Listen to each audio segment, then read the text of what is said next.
have discussed already what is a process, and we have already discussed few things related to this topic. If you have not watched the video, please go and watch it. So process state, I have already told you that while एक process submit होती है आपके system के अंदर यानी कि secondary memory के अंदर, वहाँ से लेकर के जब तक वो अपना एग्जीक्यूशन परफॉर्म करके टर्मिनेट नहीं कर जाती या फिनिश नहीं हो जाती, उस बीच वो बहुत सारी डिफरेंट स्टेट्स से गुजरती है. तो उन सारे स्टेट्स के बारे में अब इंडिविजुअली आज स्टडी कर लेते हैं. तो सबसे पहली जो स्टेट है वो आपकी है न्यू स्टेट. तो न्यू स्टेट कब आती है? जब आपकी कोई भी process it is inside the system or rather the secondary memory and has the capacity to be executed. Okay, अगर उस प्रोसेस को आपने सिस्टम के अंदर सेव कर दिया है with the proper extension, and if it is residing in your secondary memory and if it has the capacity to be executed, the process is said to be in the new state.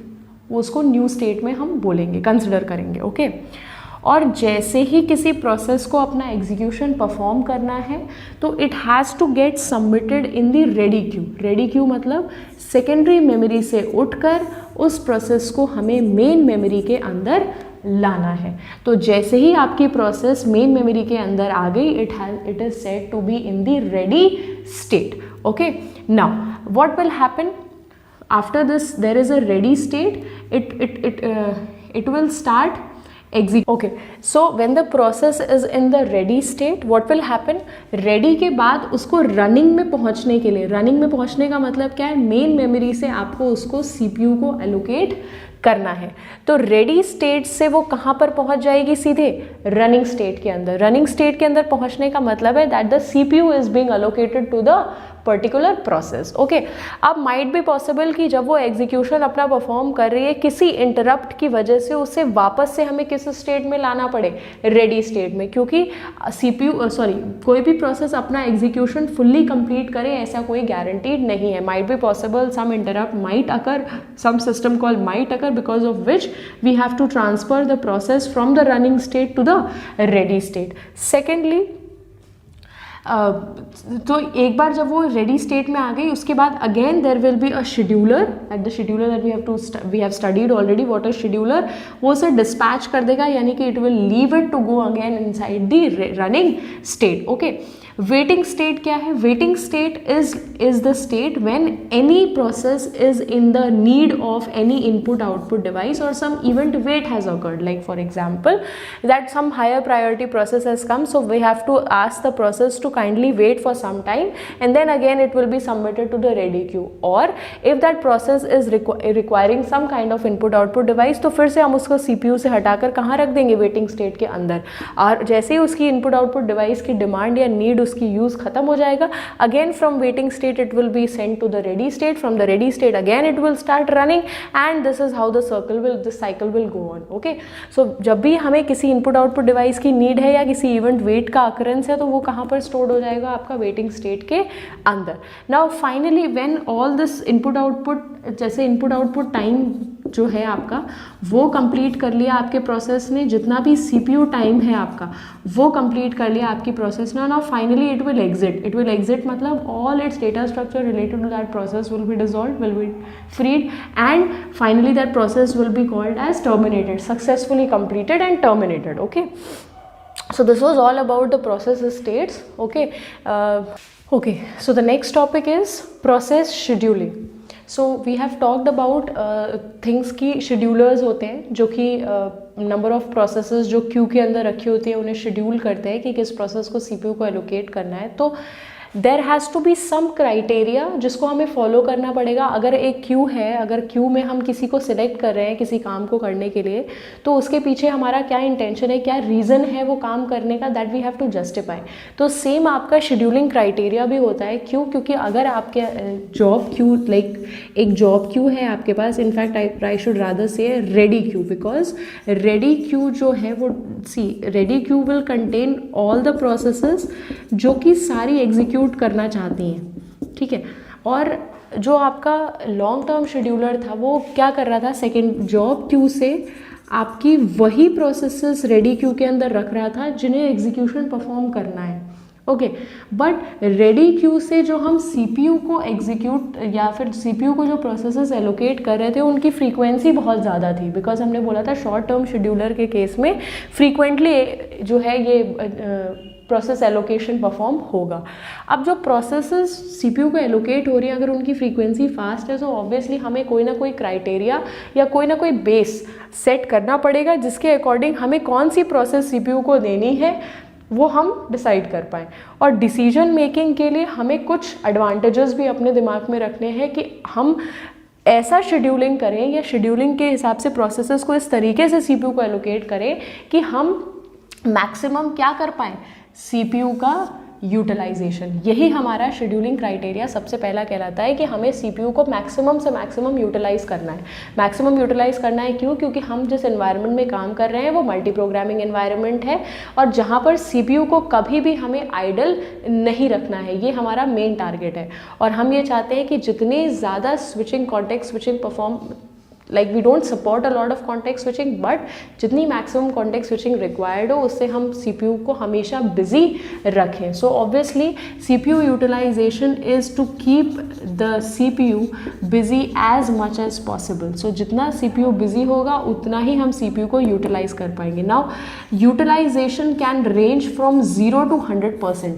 हम CPU को बिल्कुल ऐसी भी algorithms हो सकती हैं या ऐसा भी हमारा शेड्यूलिंग क्राइटेरिया हो सकता है जिसकी हेल्प से हमारा सीपीयू बिल्कुल भी यूटिलाइज ना हो रहा हो, या फिर हम कंप्लीटली 100% सीपीयू को यूटिलाइज कर पाए। बट आपके रियल बेस सिस्टम में, रियल सिस्टम्स में, मतलब एक्चुअली में जो हम शेड्यूलिंग क्राइटेरिया लगाते हैं या जो एल्गोरिथम यूज़ करते हैं उसमें 40% जो है आपका वो सीपीयू यूटिलाइज हो पाता है when it is a light used system and 90% use हो पाता है when it is a heavy used system, okay.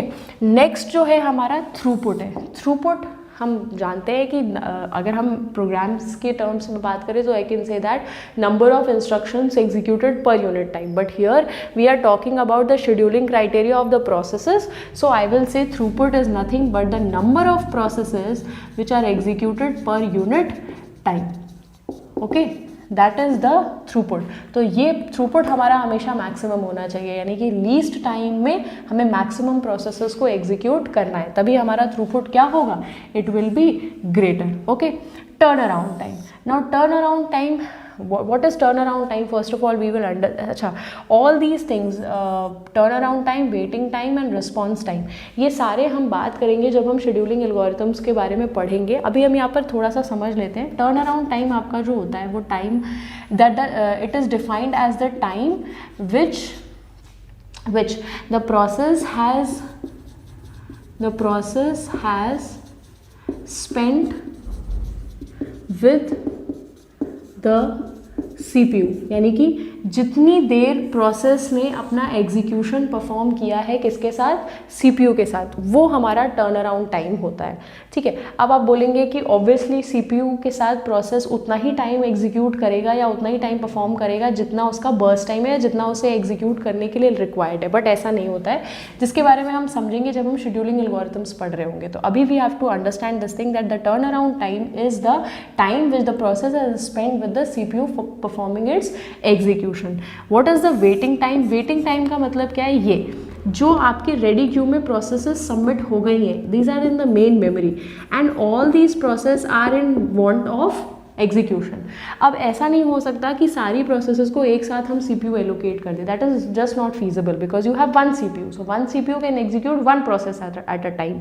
Now waiting time का मतलब है the time that the process will spend waiting in the ready Q for the CPU allocation. So what is waiting time? That the time process will spend in the ready queue to get the CPU. Now obviously the time process has spent with the now turnaround time हम चाहेंगे कि हमारा क्या हो, it should be least, because ना ज़्यादा time process को wait करने में लगा हो और ना ज़्यादा प्रोसेस ने बार बार स्विचिंग भी ना परफॉर्म करी हो। क्यों? क्योंकि हम चाहते हैं कि जो टाइम प्रोसेस को लगे वो नियर अबाउट उतना ही हो जितना उसे रिक्वायर्ड था। ओके, तो वेटिंग टाइम के लिए भी हम उसे लीस्ट करना चाहते हैं। क्यों लीस्ट करना चाहते हैं? Because that it is the time which the process will spend in the ready queue to get the CPU. So it is unnecessary, if unnecessary some process is being kept in the ready queue and it will keep on waiting, तो waiting time बढ़ता चला जाएगा and वो हमारा criteria scheduling में हमें follow नहीं करना। हमें वेटिंग टाइम को हमेशा क्या रखना है? Low, least. We have to decide the algorithm in such a way that the waiting time of the process should always be low. Now the response time. Response time is the time when जब एक process ready queue के अंदर आई and the first time when it was allocated to the CPU. So response time is the first allocation of the process to the CPU. वो time जब first time किसी process को job ready queue में submit होने के बाद सबसे पहली बार CPU एलोकेट हुआ, that is the response time. So we want to keep the response to be as early as possible, कि जैसे ही प्रोसेस रेडी क्यू में सबमिट हो तुरंत उसे CPU एलोकेट हो जाए. That means it should be very fast. So we want that the response time should be very fast and it should be as early as possible, the time when the process is being submitted in the ready queue. So this was all about scheduling criteria. We have to design algorithm in such a way that we follow all the scheduling criteria and we keep the CPU as utilized as possible.